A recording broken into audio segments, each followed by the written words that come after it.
name is Baxter and I also go by Rebecca. And today we are taking on Claire Siobhan's WWF challenge. And she wants us to create our our sim version of Earth. So this is what I am attempting here. And the reason why she's having this challenge is to bring awareness to the burning of the Amazon forest. And the Amazon forest is the lungs of our Earth, or one of the lungs of our Earth. So it's incredibly important that we keep it. And there are many things we can do to help keep that forest alive. And one of those things is by helping to donate to the resources, such as the WWF. There are other things we can do to help the Amazon rainforest, and I'm going to list off some of those things. And one important thing is to help support indigenous populations in that area, because they live off of the land and they are driving a lot of the political effort of trying to maintain that land and keeping it as sacred. So helping the indigenous population, signing all those petitions and everything could be a way you can help. And also by reducing your wood and paper consumption. So if you have different ways to prevent that from happening, I know a lot of us depend on it, and even electronics is a very energy and environment consuming product that really takes a toll on our environment. But however we can help, reusable things, whatever you can use that is reducible, use it, not just for the trees but for the seas as well. Everything helps by reducing your waste. And also eat more ethically and eat less beef. Like, that is one thing. Eat less meat in general. That's a good thing to help. I know for me that is a bit hard because I'm already dietary restricted due to health reasons, but I'm trying to do my best to eat less animal products. So I try to make a majority vegetarian meals and vegan when that is possible, which is actually most of the time, because I can't eat or can't drink milk, milk products and everything. And another thing, if you are of age to vote, vote. And be conscious of what you are voting for.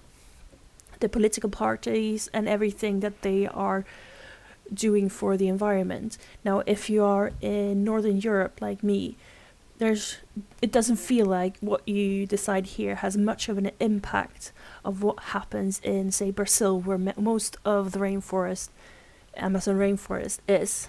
But the world is very close-knit when it comes to the political climate and everything, so you can actually do more than you think.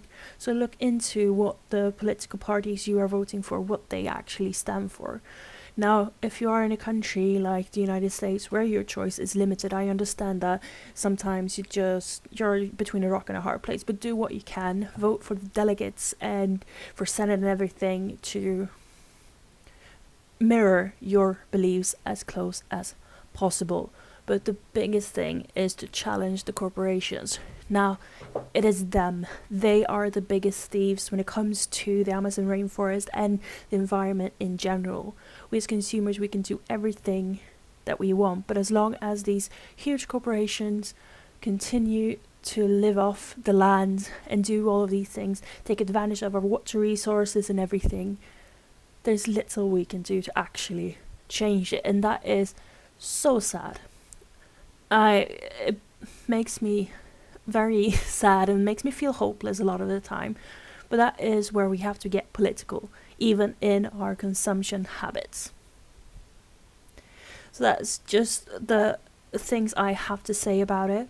Before I went back to school to become a librarian, I was in school to help save the planet. I studied something called global development, where I went into how non-profit organizations and conglomerates and everything, how they work together and against each other. And it was very interesting, but at the end of the day, I didn't feel like it was ethical that I took a space in that environment. And I didn't feel like I had the things to contribute that was necessary in that environment. So I decided to go on a different path. So now I'm becoming a librarian, and instead I am very passionate about spreading information about these things. So I'm very glad to have a platform, even if right now not a lot of people are watching it and not everyone who is watching through. But I'm very passionate about information and everyone being able to find information. Now, I want to talk about the sim that I am creating. When I envision Earth as something life-giving and volatile and beautiful, but also a bit scarred. So she has a few scars, they're healing, as you can see, so I'm hoping that this is something in the near future where we are starting to heal. But I'm also going with the flower crown here, that is the decaying, it's like fall. So it's the fall of the earth, so leaves are falling. And then I'm going through with her hair, like that. I want that to mimic the earth, water, and the fires that are ongoing almost constantly nowadays. So I wanted that to be in her hair. And her eyes, if you did not notice, I wanted them to be, I don't know how close I got to them actually, but they look very much like Earth. So I was really like those eyes. And here I'm going for something, this is water. The Earth is 71% water, so I wanted that to be reflected. And this dress, I felt like is the depth of the ocean. Most of the ocean is unexplored. So I wanted that to, the darkness at the lower end of the dress, I wanted that to be in it. But this is basically how I imagine her. And I imagine it as a woman, a fertile woman, as the earth is very fertile. So I'm going to end up making her look pregnant in the end, because that is how I envision Earth. Something, Mother Nature, she is a mother, she is the bringer of everything life. So I'm probably not alone in seeing the earth like this and the roundness of the earth. I regret not making her even more round in her shapes and having more fat on her body, but again, she is we are taking resources from her, so she's not as plump as she would be if she were at full health.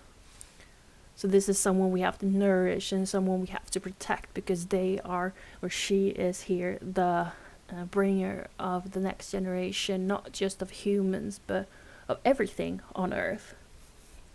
So yeah, I really hope that after you watch this video, if you listen to me, that you take something from it, that if maybe you look into somewhere to donate, maybe you adopt and donate to adopt an animal through WWF, or do something just to get involved politically, making a small difference in your day-to-day life. We can't do a lot, but we can do something, and that is what matters in the end, just doing that little something. Anyway, here she is, and I hope you like her. You can find her on the gallery on Muffinsplanned. Thank you for watching. Bye!